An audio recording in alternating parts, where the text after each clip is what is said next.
Live, how are you, Seth? Hey Asaf, I'm good. How are you doing? Doing good, doing good. I think so. I think so, yeah. You You know, think so? it's a confusing time, man. It's all very confusing. What can I say? I was in a terrible state on Thursday. I'm in a better state now. Wasn't the noise in society was just overwhelming. The confusion everywhere I looked was annoying. I wish I could just stay inside of a Kabbalah bubble, but alas, that's not permitted. So I have to be in the world, and I was getting so confused by the world. Yeah. Um, Um, so that's why we're here. This is why we are here, everybody. We want to not be confused because confusion is good as like a step towards new clarity. We know from what we learn about spiritual development from the wisdom of Kabbalah that confusion is like the beginning of a new degree of a new level of understanding. You have to kind of lose your focus, lose your balance on one level, then rise to a new level. So we're here to do this together. Hopefully, you can all hear us and see us well. Let us know where you're watching from. Tell us all those places you're watching from. It's always great to hear, great to see, and we will do the global check in a few minutes once we see a bunch of, places from where people are watching. Seth, we have a great guest later on. Very, very fun, very, very fun guest, longtime friend. Yeah, Yeah, Lio Spiegler. He's stranded in filmmaker, Israel, filmmaker, creative media. director, yeah, fellow Yeah, KabU KabU. instructor. Yeah, Yeah. yeah. So we're gonna bring him in shortly. We're gonna open our jam up and then bring him in and hopefully ride out the whole show. So it's a big treat for everyone here. Leo is an incredible instructor, an incredible heart, uh, an incredible friend. Asaf, the wisdom of Yeah. Kabbalah doesn't permit for um, for illusions, so there's like a concept on the street sometimes, everything is good or it's all good or it's all love or something like that. But the Kabbalist is very practical, and he asks questions that might make a religious or a spiritual person cringe. The people who are constantly telling us that we have to overcome our obstacles and only see the good, and everything is good and just always smiling and everything is happy. And the Kabbalist Yeah. says if there was a God, he couldn't create anything worse than this. I mean, you wake up in the morning with this mind that this God gave us, and Mm. I see horrible things happening to children. I see horrible sickness and famine. I see all kind of deceit between our leaders. And I Mm. see school shootings, Corruption, everything, corruption. Like, depression. if there was some God and he's all love, and this is all love, then why is all we if we really look at what's going on, there's so much suffering. So what do we do? What do us smart people do? We silence these questions all the Yeah. time, Yeah. because if we put these questions out in the open, we wouldn't really be able to continue our life. So we spend our life looking for ways to silence these questions Mm. because we can't bear them. So true. When a person cannot silence these questions anymore, that person begins to find this thing called the wisdom of Kabbalah. Wait, right away? The Sometimes second, no, I some don't know. I don't know. I didn't look at the metrics yet to see exactly at no, what but point. sometimes you find yourself looking at all kinds of things and looking for answers in all kinds of things until you find the wisdom of Kabbalah. Okay, But it could take okay, years. okay, fast forward. There's a group of people Yeah. who are honest about what they're seeing, right? Because on the one hand, we want a life where everything is good. We want a Hmm. life where if there's some God or something, that it's all love. That's what we all want, right? That's one side. So here I'm building something here. So that's one side, right? Okay. Everything is good, everything is love. But the part that is unique to what we're talking about, there's another part. And in that other part, I see everything is horrible. And if Right. you try and you don't want to go out and have that conversation with someone, because most of the day everyone is trying to look on the bright side of everything. Everyone's trying to see the positive in everything. But in our own feelings, in our own vessels, it's called. And this Hmm. is how a person measures the world. We measure the world according to our five senses. According to our five senses, I see sickness. I see people dying. I see people who can't pay their bills. I see people starving, right? I see a lot of problems. Okay, that's real. That's what we feel in our five senses. So a Kabbalist also feels the world. So I'm going to keep referring to these two sides. The Kabbalist also feels the world, feels everything with these five senses, like everyone else. But this is not how we are determining our aim in the world.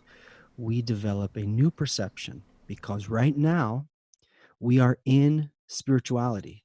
Right now we are in perfection. Our senses, our five body senses don't feel this. Um, so just saying on this side, everything is love, everything is God, everything is good, just be positive. That's not a method. That's not a method for a human being who lives in this world, who has all of these five senses, who sees a world in chaos. Right. It's not a method to just say Well, everything is good, just be y- positive, smile, look at the bright side of for everything. a while, just to add another perspective here. I mean, for a while, for a certain time in the development of mankind, in certain places, definitely not the West. You could just detach from everything and be like a plant and meditate all day and be silent all day or I whatever. tried it for Just over a decade. yeah, you did that, yeah. What, I like did in a my 20s. India I thing, did something? all kind of Eastern stuff, but Right, transcendental meditation from the Maharishi was like the one that twice a right. day, two 20-minute meditations So was there you go. I mean, for a certain time, for a certain person in a certain place, maybe that can work and give you momentary relaxation or something of that sort. But definitely for the growing does egos of the it did work. 21st century in the West, that's just not going to happen. And the whole world is not, is moving forward. The ego is growing, and there's no way this can be a method for human beings to transcend. Yeah, for sure. So right. So So you there were is saying, there are all of those techniques, and they're very helpful to uh, well, as we said, if you limit what the eyes see, if you close the eyes, for example, in that practice, you're limiting what the eyes see. You're limiting your thoughts. You may be even limiting your desires and what you eat and your sexual desires and all these things, depending on how deep you go into these practices. The less you desire, of course, the less you'll suffer, because if you don't want anything, then you don't suffer when you don't have it. But if you are a feeling developing creature, like all of us modern feeling developing creatures are, we have raging egos. And the wisdom right, of Kabbalah says that's on purpose. I developed, meaning nature, right, developed it that way. Like you climbed down from a tree. Before you were in a tree, you were some smaller animal. And before that, you developed from some plants. Everyone can go onto YouTube and watch how Earth developed and everything, developed. So now there's this desire that's getting bigger and bigger and bigger and bigger. So the Kabbalists are saying we are in spirituality now. We are in perfection right now, but our five senses can't feel this. We are connected with all kinds of love between us now. We resemble the creator now 100%, but we don't feel it in our five senses. And this feeling, though, this feeling of connection, that's all we need to attain. That's the field that we're developing here on the show. The hmm moment that we lift the concealment, we That's find that's ourselves that's the point. Just lifting the veil. That's the whole thing, we isn't it? find ourselves in complete adhesion with the creator in what we call heaven, or the Kabbalists call the world to come. So we don't need to solve with theories or philosophies what each evil is and how it is and what the problem is. What we need to do is rise while we're in our bodies, while we have all these senses.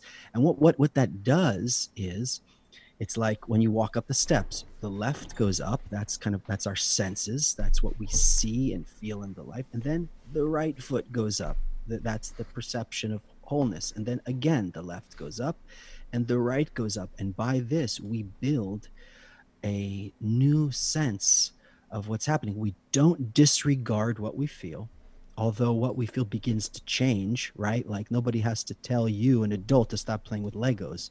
As you develop, your senses change. So we start to relate to the physical world differently, although we do feel everything there. And then also this other perception where we kind of intuitively feel and know that everything is, that there is some truth, that love has to be the answer, that everything is connected. And by these two steps, we rise. And the world is starting to change its inner software. Like you said, the confusion is what did you say about confusion?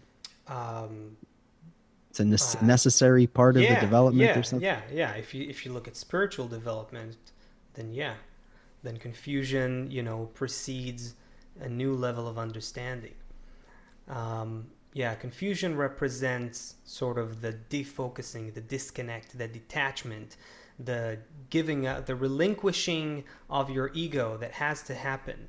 Because if you stay firmly established, well established in your ego and in your understanding of the world, then you cannot rise. You can only grow linearly, which is, essentially just keep developing your ego. But that's the whole thing. I mean, to take it one step forward, what you just started kind of jamming here, we're in a time where the world is, as a whole, it needs to come to this realization that we need to change ourselves, because that's really what we're talking about when we're talking about lifting the veil or changing our perception.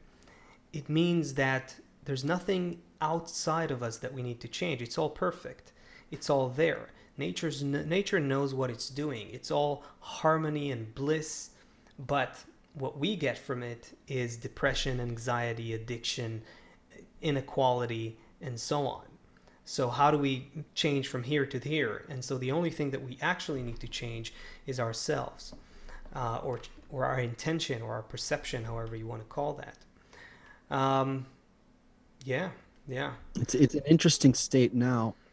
What we start to feel and understand is that the spiritual reality is coming closer to the physical reality in a sense. And what we'll see is that the power players, the people that might be doing things to try and separate humanity, it's not going to work anymore. Like even that we see that the how it's affecting the economy and things like that. Like any of these things that were developed in order to drive people apart, make people feel isolated. Nature kind of, in a sense, won't permit those yeah. things to Evolution has moved, has changed gears. Basically, what has happened now with the coronavirus and everything is that, whether we see it or not, the world has moved, has changed gears. Evolution is changing gears.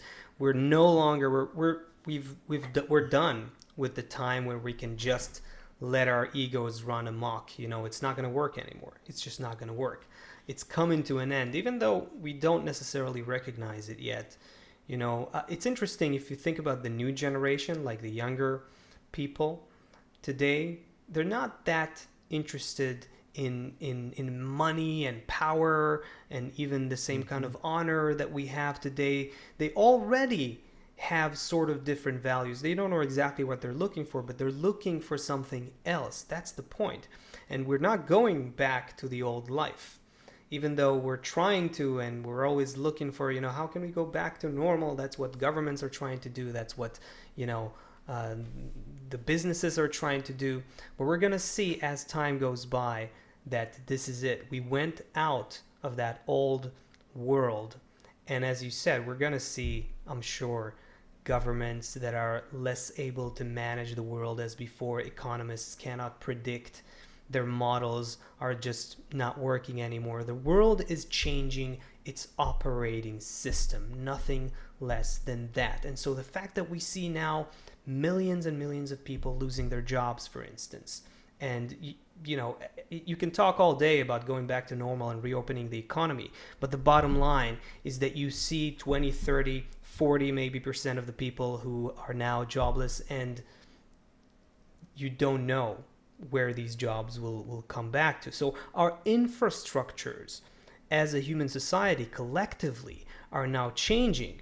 And it's all leading us to the point where we have to recognize that the well being of the individual and the well being of the whole world are today intertwined. It's the same, it's one and the same. We've become a globally integrated system, and that's the future. That is the inevitable future, like it or not, whether you recognize it or not. Those who don't are simply going to fall and collapse over time.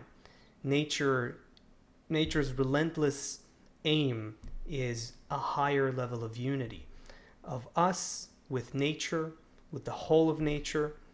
And this is the amazing thing though, that human beings are the point at which evolution becomes self-aware. So all those other levels of nature who have these beautiful, harmonious, demonstrations of connection, where you see millions of ants working together to build an anthill, or millions of fish swarming together like they have a collective mind, a collective intelligence.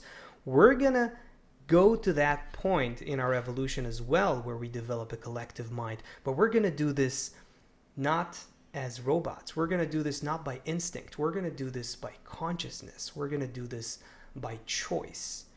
And So that's, if we're drawn to this, if we're yeah. drawn to feel towards these good, comfortable connections, then we harmonize ourselves with the same operating software that's happening in nature now. Now, as nature is moving Mm-hmm. us towards this connected state, Ooh. if we come into harmony with this good connected state, then we find ourselves in a comfortable environment. How all of a sudden tomorrow someone comes up with there's some invention for something, right? Yeah. It's the what happened during the quarantine is the perfect example. How are we going to stop pollution? Boom, in 2 months it's over, right? It's like that. We need to understand that there's these jumps. Okay, so here's a question for, and if we don't do this, if we don't come into harmony with this, then we feel suffering. So if you can prep our clip now, and here's a question for everyone to think about, and you can put your answers here if you are so compelled. Why is nature forcing us into unity? Think about it. Why is nature forcing humanity now into unity? So I'm asking everybody to do a little bit of inner effort. You don't need to write it here, but just think about it for a minute. Why is nature forcing us, humanity, into unity? So we have a let's bring our guest on. Yeah, Uh, I okay, think so he's can we ready. show I think Leo is can ready. we Do show we the do we want to play his let, clip first? Maybe. let's bring him Let's. on and play the clip at the same time. All right. So let's bring him on. Okay. So, ladies and gentlemen, say hello The to talented, the the talented, great the friend, great friend, the filmmaker, the director, the creative media guy, the the KabU man. instructor, the man who does not have a video camera working right now. Leo, are Okay, you maybe we go to there? the clip. There we go. There we go. He's Leo, are you in ready. a farm in Iowa somewhere? We're doing no mask? We're You're doing. permitted for here to take it Okay, off. you sure? All right. What's Hello, up, man? sir. Where are you, on some farm in Iowa? Uh, no, I thought some dystopian future background might be appropriate. Is Appropriate. it Yeah, very aliens? Do nice. you have aliens in the background? It's kind of, sort of, It's like it's one alien possible jellyfish future. land. So we want to show the opening, the first 2 minutes of your clip.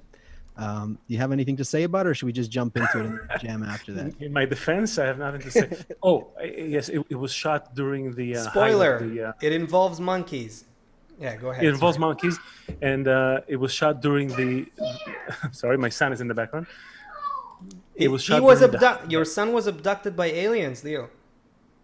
Oh my God. by another friend of ours, great friends are. It was shot during the height of the lockdown, so the conditions were a little rough. But I think it adds to the to the vibe of the whole thing, and it was kind of like a reaction to the extreme reaction of everyone to the virus. Um, so roughly, I was trying to maybe help help everyone just see things from another perspective. Sometimes we kind of run on autopilot, and it's good to to just shake up our world perceptions every once in a while. I think it's good. It's healthy. All right, that's promo enough. Let's watch Yeah. a little Go. bit of it and then talk some more. Okay. Let me ask you something. Could something that happened in nature 7 million years ago teach us about the right attitude for what is happening with us today? 7 million years ago, something outstanding happened. Monkeys, primates used to live in the trees. Up in the trees, they were protected from most predators. They were having a good time, well, except for the occasional stink, perhaps. But for the most part, they were having a good time in the trees until one day nature brought them down from the trees. The brains growing inside the skulls of these primates were getting too big, too heavy to be supported as they were hunched on the trees, up in the trees, and gravity forced them to come down and to give birth on the ground and to spend more time on the ground. It couldn't function as well as the other primates who didn't receive this upgrade in their operating system. If we were alive 7 million years ago, but with our current understanding of human society, I bet our reaction would have been something like, how can we go back to the trees? We're all gonna die, our heads are too big, we gotta shrink them, we gotta slice off some of the brain, we gotta drill into it, we gotta tie some wire, we gotta find a solution. Don't think too much. Don't use your brain, it's dangerous for our survival. It's hurting our entire tree-based economy. What are you thinking? We gotta figure it out. It's killing us. We'll figure it out. The authorities would say something like, well, we're trying to get back to normal. Well, swinging has become harder. What can you do? That's our way of life. That's the monkey spirit. And by God, we're gonna preserve it. That's what we've been doing. That's all we know how to do. That's the mindset with which we would have tackled the problem, most likely. We'd probably look to some smart monkey somewhere to come up with a solution, with a remedy, something that would keep our brains small and remain in the comfort of the trees. What happened back then, that dramatic change, that tragic shift in lifestyle, was actually a beginning of something amazing. All right. I'll Beautiful, genius. I'll stop it there. Yeah, it was very fun, and eye-opening. So first of all, I'm gonna say that we'll put a link there for those who want to watch the full video. It's about 8 minutes long, but we want to use more time here that we have with Lio in the flesh. So yeah, Seth, maybe The original monkey. yeah. Maybe we can tell Lio who's with us right now, so we know who he's talking to. Okay, Leo's just so you understand who that piece of content went out to, and we're gonna get to some Q&A so you can understand who's here with us. We have friends from Brazil, New York, British Columbia, Spain, Poland, Norway, Los Angeles, Berlin, Toronto, Miami, Guatemala, St. Louis, Ethiopia, Connecticut, the UK, North Carolina, South Africa, Germany, California, Russia, Iowa, Mexico, Washington, Israel, Quebec, Ghana, Colorado, Serbia, Uganda, and Colombia. That is unbelievable. Wow. Hello, everybody. That's a nice crowd. That's incredible. Wow. Hi, everybody. Fiona saying tree-based I economy. loved tree-based LOL. economy. I love that. That was one of the things that I really liked. Yeah, by the way, those are real print ads from like the 50s, or when they were promoting bananas. You have this little child force feeding the banana to the little girl. It's hilarious. So what's the I mean, I watched the clip several times, I get it, but tell us, what's the premise here? Let's see. The idea is very simple. The idea is that nature is constantly pushing us in different directions, and we are seeing a very limited picture of where we're going. And if you only try to judge the kind of the quality of the experience based on that one frame in the whole movie, you could be terrified sometimes, right? Because nature is constantly pushing us out of our comfort zones. That's kind of how that's how we grow, right? That's how kids grow, babies grow. Everything is being pushed out of your comfort zone, and you have to exert in a certain direction, and then nature kind of grows you in that direction, right? You're forced to act a certain way, and then this acting, this playing becomes real, right? And so I was trying to make the point that if you look at at our evolution, like the whole process that brought us to where we are, it's fraught with those terrifying, super dramatic milestones. It's like it's a, if you didn't know the end result, the end goal, then you would be terrified, I So if think. I was a monkey during that time and I saw that monkeys were starting to come down from the trees and then they were Yeah. confused, some monkeys, not all of them, a small amount started coming down from the trees, I might get really confused and say, hold on, we had a life. We understood it for thousands of years up in the trees. We knew how to eat. We knew how to procreate. We knew how to get safe from the predators. And now we're down here on the ground. All of a sudden, my brother just got eaten. All of a sudden, I'm not sure where to get food. This is confusing. We should get ourselves back up in the trees. So you're saying, I mean, the premise here is that these are Wait. upgrades that I happen. want to add another dimension to it. Okay, just let's make the parallel, draw the parallel to what's happening today. So let's, instead of talking just about the monkeys, like, so what would happen today if we saw, let's say, a movement of people who are just not going back to work? I don't know how they can allow that and whatever, but they're just not doing So I that. think Let's I just think say, that's exactly they're that's just exactly they it, just right? go like, hey, we have to educate our children better. We saw from the quarantine that we can be less addicted to consumerism. We don't need that crazy 2-hour commuting time every day. We just don't need this kind of life. We can live differently. And you So have like a huge amount of people start doing that. That would be weird. well, that's exactly you're talking about those advanced monkeys, right? In the paradigm, most of the monkeys, most of us, right? Our tendency is to go back to the comfort zone, go back to what I know. Doesn't matter if it's good or bad. It's what I know, and I'm very I have this aversion to change because change is scary. So uh, today we see it everywhere around the world. I think in America, the population splits almost about 50-50, but 45% don't want to go outside, 55% want to go outside and go back to doing whatever they were doing. Was it good? I don't know. Could it be better?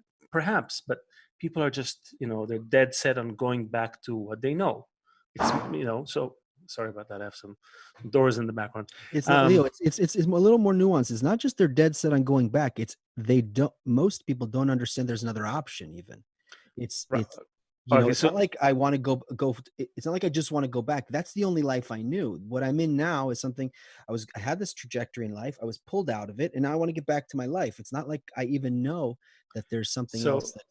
so I think this is since we're talking, this is within the context of Kabbalah.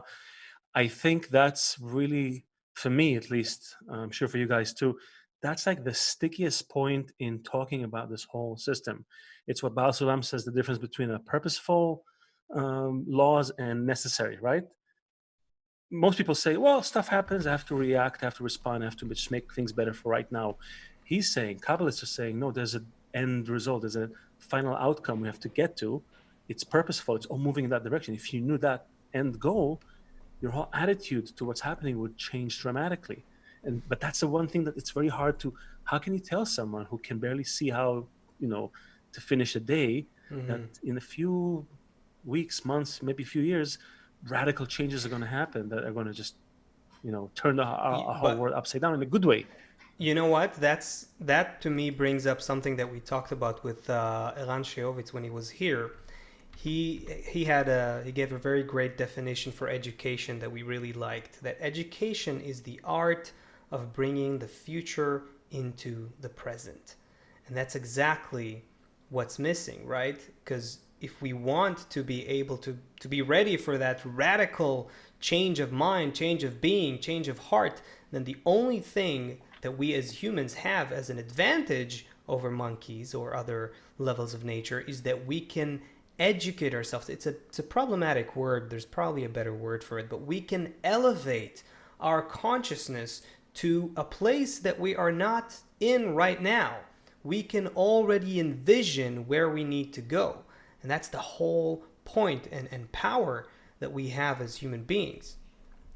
The magic of that is what we opened up the show with. Where we need to go is already here. We are already in this world where everything is connected by bonds of love. We're already in that final state. We're in that spiritual state, but in our corporeal senses, in our five senses, we feel completely opposite from it. So we talked about, 20 minutes ago already, we talked about the process of lifting this veil, and then we talked about this method of how we go about doing it, because and like Leo said, it can be that it can be something. It doesn't have to take hundreds of years. In fact, we're expecting that what's going to happen is going to be very quick Yeah, now, as long as we participate. our collective consciousness is evolving very rapidly. You don't need this generation to generation learning curve. Right. We can learn almost instantaneously. I mean, we have the internet. Come on, no other animal has the internet. We can share information about what's happening. So there's that. There's also another concept, which is you mentioned, when you don't have the final outcome in mind, it's hard for you to justify a lot of the things that you're doing. You're not seeing how, why nature is training you to be one way over another way. It doesn't make sense. It's like a friend of ours is giving the example of Karate Kid. I think enough people know Karate Kid, right? What is it? Karate Kid. Karate Kid? Karate Kid. Okay. Karate Kid. Yes. Mr. Miyagi, remember? He goes back home. He gets beaten up. Mr. Miyagi beats up the bad guys. Says, "Teach me karate." He goes home. He says, "Paint my wall, my this, and wax my car." Oh, that's the scene I most remember, actually. Right? And so for months, all he's doing is up, fence, down, painting and the fences. Wax on, wax off, and he doesn't know how good it is. And then he gets into a fight, and boom, it kicks in, and suddenly he can do moves because it built the muscle memory in him. Wait, so complete the analogy then. So nature is doing the same thing to us all the time. It forces us to do things that they don't make sense. They don't add up. It's what we call above reason. Why do I gotta paint the fence, Mr. Miyagi? Yeah. I don't want to. Mr. Nature, why do we need? Yeah, exactly. Yeah, I just want to be in infinite bliss. Why do I need to paint the fence, Mr. Miyagi? Exactly. Mr. Nature. Yeah. And you will see, right? So it's this you will see thing that is eluding us, and it's hard for us. And we live in a time where we want instant gratification. It's tough. You tell someone, you'll have the answer in a while. It's like, come on, give me. I want to download it now, install. Yeah. I don't want to wait. Maybe we want to take a question here. I see some questions are popping up on the chats here. Maybe we can take some questions and answer together. I just want to say what I really loved about this little video that Leo did is that through the power of hindsight, you show us the potential power of education, I would say, of raising our consciousness with regards to the future. And you can really see it tangibly through that example, Okay, Seth, you got a question there? Or? I don't have a question yet, but it also points to something that we're dealing with in the wisdom of Kabbalah is it's this Karate Kid dilemma, because people are saying, what do I do? Okay, what do I do? Okay, I agree with you. So what do I do now? And everybody is wants to know, what's the mantra I should say? What's the meditation I should do? What is the, should I go feed the homeless in my neighborhood? What is the thing that I should do now? I agree with you. I want to be in this world where everything is love. I agree with you that the old world, I felt like a slave. I didn't have time for my family. I was getting fat. I was, I had this medical problem. I agree. What should I do? And what we're saying is that if you are that first group of monkeys to come down from the tree, it's that there is something in nature that is evolving you, right? But it's not exactly clear yet to you what to do. But one day you will build the internet. One day you will build an air conditioner. You will be developed that way. We will be developed. The first thing we need to do is agree with the process. That's the first thing we need to do. We are in this process with nature together. A good process. It's a A good good process also. process, right? It feels confusing in my regular material senses. It looks confusing to me. It looks chaotic to me. But I'm starting to feel and understand, and there's enough of a critical mass Hmm. around this that I feel safe to be in this together with them, that there is something else. And so we start painting the fence, but with confidence. We start to understand that all of a sudden I'm doing things that are moving me comfortably with confidence into this new reality. And then we will open our eyes and it'll be like we were dreaming this whole chaos, because we'll already be in this new world together. So okay, we can. Guys, let's answer. Let's try to answer together a question here from M Johnson on YouTube. He asked something to the effect of why are we even given the illusion of free will? Is it an illusion? Why is it required in human evolution? How would you respond to that? Leo, you're the guest. Go ahead. Yeah, I'm the guest. There are many. I'll go to some other great Jew somewhere in history, Einstein, who said the illusion of time. Time is an illusion, but it's a necessary illusion, right? So we have a lot of those necessary illusions. It's kind of part of it's like part of the rules, on the chessboard, right? You have to have certain rules, and this is part of it. You know, if you understand the end goal, which is to become similar, to resemble to some extent that absolute law of love, of bestowal, of giving, of caring that operates through nature, that kind of connects everything, brings everything together, that law acts on its own free volition. So we were given a hint of that, a spark of that, so we can separate ourselves, differentiate ourselves from animals. If we were animals, then there would be no question asked of anyone, and the whole thing could just evolve naturally. But we wanted to feel the sense of accomplishment that's so important to us. So free choice is, even though I'll tell you a secret, it's not really free choice, but it's a necessary part of this, feeling like an active participant, right? Even like a child, your kids, Seth, like, right? You give, you prepare the room for them with all the games and the toys, and then inside they think they have free choice and they make everything. But you build the room, you put stuff in it, you know what goes in it. So Okay.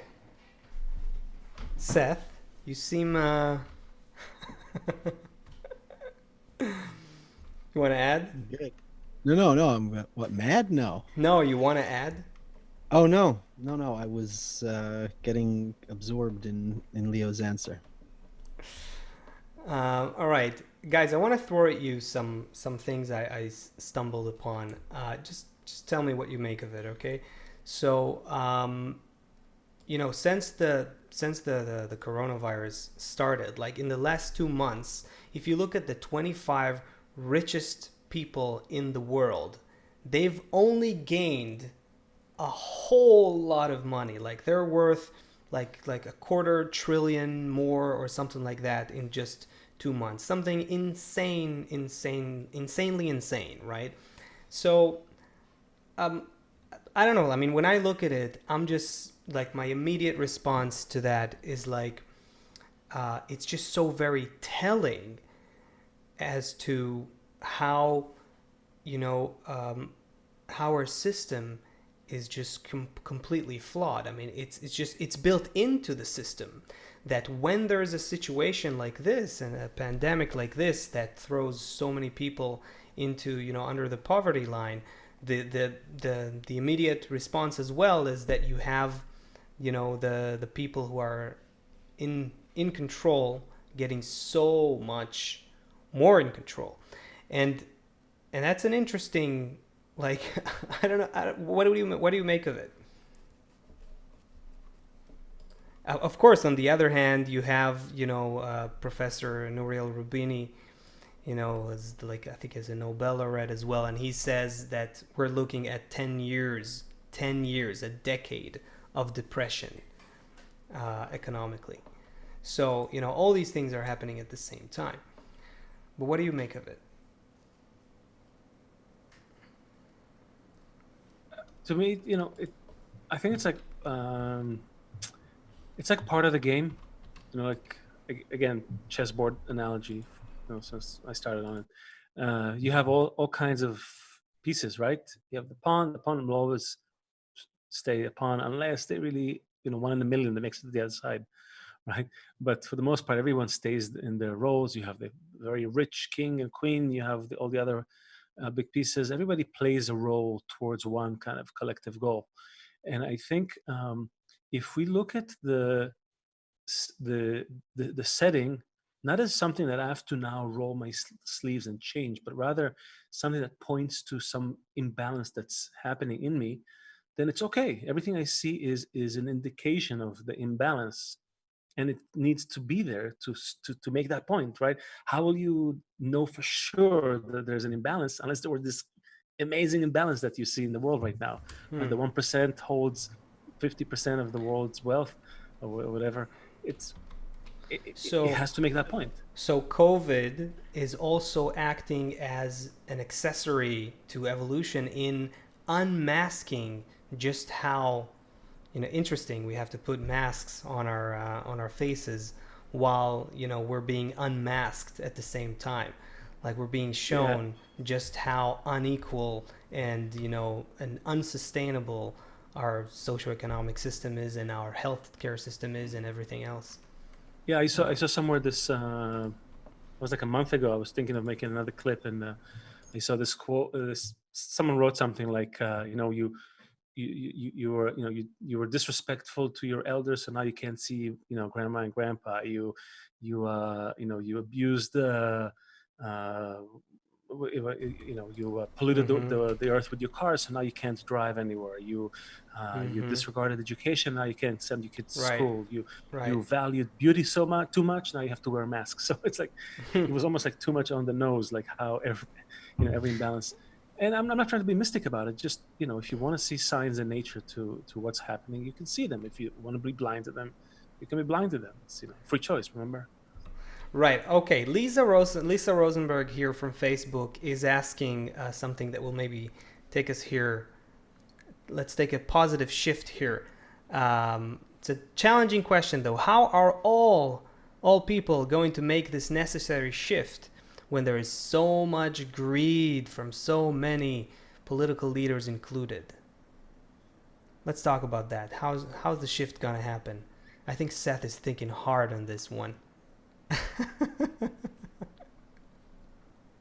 wasn't thinking to come up with a clever answer. I was trying to think of the Absorb greed the is question. endless. That greed is just completely endless. And we are Daniel's son, painting the fence. If we just are in from the Karate Kid again, if we are in our normal perception of life, it will, like the amount of time it took for monkeys to transition to humans. It's a long process of many monkeys dying until they figure it out. And, it can be a very long and painful process. But what we see also is that there's always jumps. There is a big difference between, a monkey and a human. There's a lot of similarities, but there's a clear jump, and there's a big jump between the plant level and the animal level. There's a jump. We are not we opened the show talking about these two levels. I have the level of my five senses. Mm-hmm. Then we have the level of the spiritual reality where everything is in perfection, right? And we, as this creature, as this crown, this corona, this crown of reality, we live in these two worlds, and we have to bridge this gap. In fact, between those two states, that's how we perceive. That's where Leo was talking about free will before, because if we're just in this it's all good, those people, they mostly live in California. I'm just kidding. They're like, everything is good all the time, and we're just, everything is happy, and we just, all the coaches that just want you to smile and not see anything bad. And that's not real for us. It's true. It's actually how it is, but it's not actually how it is according to how we're built. Because we're built, I'm always feeling a lack for something. And somehow between those two states, if we can hold those two states, really get really clear on what this one is and be really honest about this one is, then by that, it's like a telescope. We have these 2 points, and we can start to focus in on, that's what we're calling free will. That's the place where we can start to then feel um, what that love really is. If we're just in it, like a drop of water inside the ocean, you have no sense of yourself. You're just absorbed completely, like we were in the womb, or like we were before we were born, or something like that. But now we're born. Asaf is a certain way, Leo is a certain way, he has certain talents, he can do certain things, he feels certain things, he has a certain wife with a certain son. We're all these very specific people, specific desires. In relation to that perfect state, we can start to really build this. I don't even remember what the question was. What was the question? The question was about greed. So I want to kind of continue from where you took And us. how will the shift happen? Yeah. Yeah. Again, we have to rely a little bit on Kabbalists, I think, who attained it. Like in every science, right? You sort of have to use some of the, you're not going to start proving every single hypothesis that ever existed. Every time you want to make a calculation, you have to assume this is okay, and this is okay, and this is okay, and I'm going to continue from here. So Kabbalists say there's a purpose, there's a final outcome. That's number one, and everything is moving in that direction, like it or not. Uh, it's moving in that direction. That's number one. Number two, it's all in my perception. That's also an amazing point that we often forget, because everything seems so real and tangible everywhere I touch, but it's not actually. There's nothing there. This is not real, and we live in our perception, in our world. So in my perception, I see all this greed and crime and backstabbing and stealing and robbing and pushing and shoving and all those forces.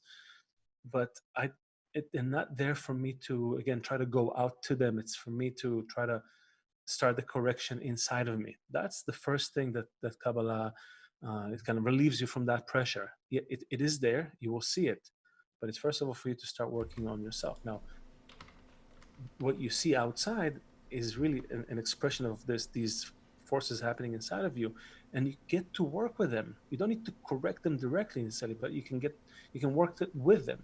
So if I talk to someone else and I say, Mm-hmm. hey, let's make this mind shift, and he talks to someone else and they talk to someone else, we start to bring those desires more and more closer to where everything is moving, and eventually the whole ship just changes direction, and everything else just kind of falls by the wayside.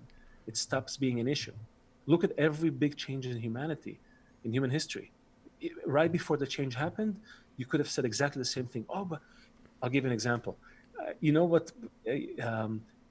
Civil engineers 100 years ago, I think 120 years ago, or something like that, they were trying to figure out what would be the biggest problem in New York in the next 50 years. And you know what the biggest problem that they came up with? How to get rid of the horse shit. Sorry for saying shit. They figured it will be so much horse manure on the streets. You don't know what because of the congestion. Like they couldn't see, right, the next big shift, the car coming in and just replacing the horses. So if you ask someone there, what would everybody's riding horses? Yes, everybody's riding horses. It's okay. when the shift happens, it happens. This Right. is not a man-made. We need a motto on. Go ahead, Asaf. No. I mean, what Leo just said just inspired this another point on this here. This is Lisa. This is thanks to Lisa. All of this. Yes, this was Lisa Rosenberg's question. Thank you, Lisa. We need. There's this leap that needs to happen. We need an intervention. There is an intervention. Sorry for sounding a little too mystical, but we need a godly intervention that will happen here. Nature needs to get Hold on. I don't know who this God is you're talking about. Yeah. Of course, I'm just saying that there needs to be. Look, we're doing something on our level, right? We're like trying to do all kinds of things, bad or good. We're fighting each other. We're all kinds of things are happening, but then we, as a system, we reach a certain stage of growth where we reach a certain peak. And from that point on, there's no more that can be done on our level. And that's when a new level emerges. Now, this thing is something that happens in evolution. This is how, two molecules that have no such quality of being wet come together and water is created all of a sudden. There was all kinds of connections between molecules. There were friction, in evolution in different ways. And then all of a sudden, boom, you have H2O, you have water. And that's a whole new quality. And then you have, extrapolate that, and you have like ants coming together, building like anthills, and you have like, cells. It took billions of years for bacteria, to fight each other in their juvenile state of evolution until they realize they can actually share responsibilities and feed each other and create a bigger system that has a collective consciousness and a collective mind. But that happened not because they knew what they were supposed to do. It happened because they have exhausted everything on a certain level, and then a new level of life had emerged. And that is something unpredictable. Go ahead, Lou. Yeah. No, I'm just. Can we? Is it okay? Can we read a little something from Baal Sulam here? Sure, of course. We should. It is permitted.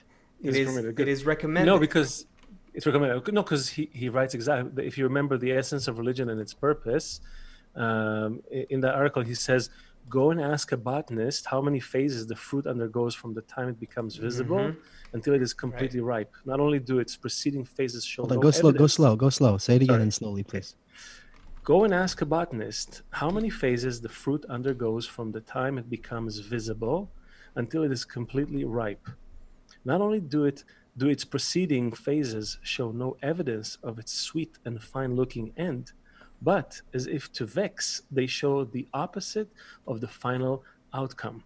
Right. The sweeter the fruit is at its end, the more bitter and unsightly it is in the earlier phases of its development.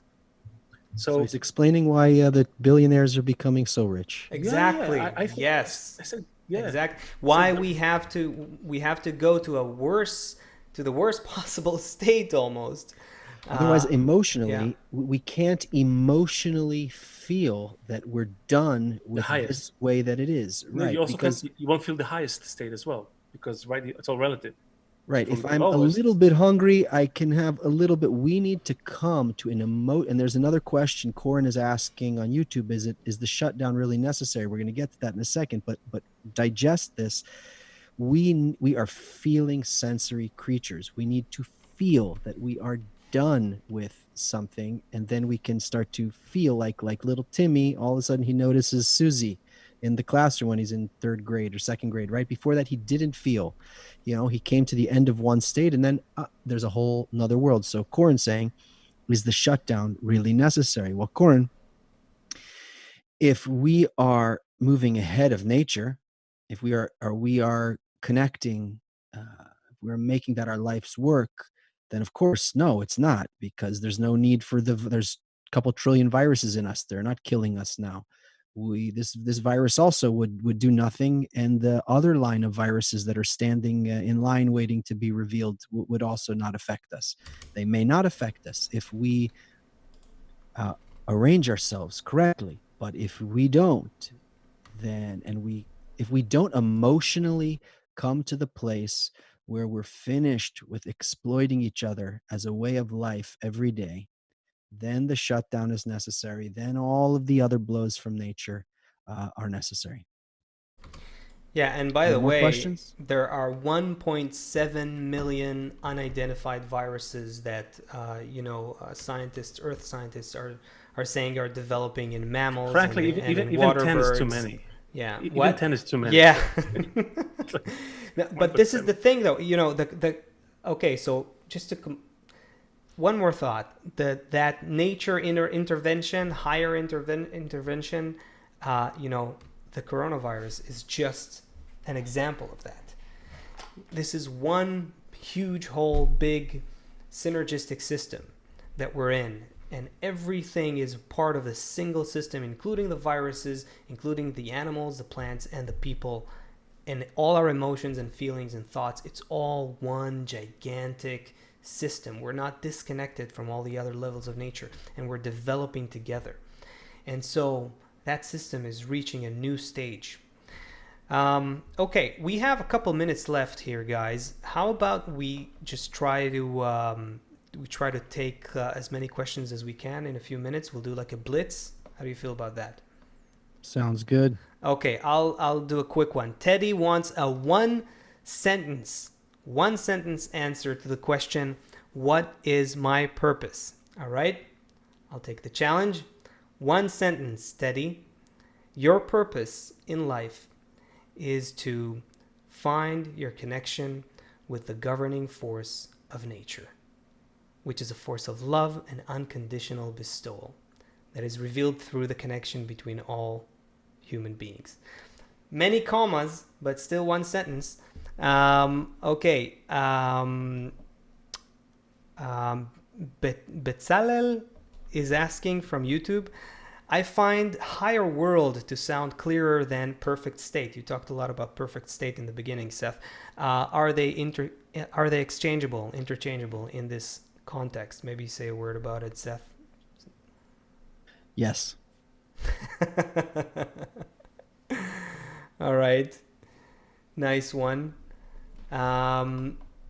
Do we see? Yeah, we had Shira Land from Facebook in the very beginning. She asked, how does Kabbalah explain, or what does Kabbalah say about levels of perception and consciousness? Leo, can you take this one? Yes, if you want to see all your unconscious mind, just look outside. It's all spread before you. And when you connect with more people, the more people you connect with, the more levels of consciousness you reveal until you connect with the whole world. You reveal your complete whole consciousness. Ooh. Wow. Beautiful answer. Beautiful answer. Asaf, we're like in the last minute here. Unless you have an incredible another question, I would just want to say that Jake asked where he can find that quote. So Bright is going to post the quote and the article that it comes from in the chat. So we are reading every single comment. If we can't get to every comment real time, we're looking at every single comment from everybody here, both on YouTube and Facebook. We're very glad that everybody's here and we're doing this together. We're going to post also Leo's clip, right? The full clip, the full 7 or 8 minute clip. Asaf, you have that? Yeah, we'll post a link to that so everyone can enjoy that. And Facebook and YouTube, yep. And maybe Leo can read us the quote one last time before we conclude. And we go straight to a song after that. Sure. So it's Baal Sulam, The Essence of Religion and Its Purpose. A wonderful article, by the way. You should read all of it if you can. He says, go and ask a botanist how many phases the fruit undergoes from the time it becomes visible until it is completely ripe. Not only do its preceding phases show no evidence of its sweet and fine-looking end, but as if to anger, they show the opposite of the final outcome. That is, the sweeter the fruit is at its end, the more bitter and unsightly it is in the earlier phases of its development. All right. On that note, we will be here next time on Tuesday, 2 p.m. Eastern. You're welcome to sing and dance with us a little bit before you go to this great song from our dear friend Tash. which has become our signature song for the show. So enjoy, everybody. See you soon. Thanks, everybody. We'll see you soon. Lots of love.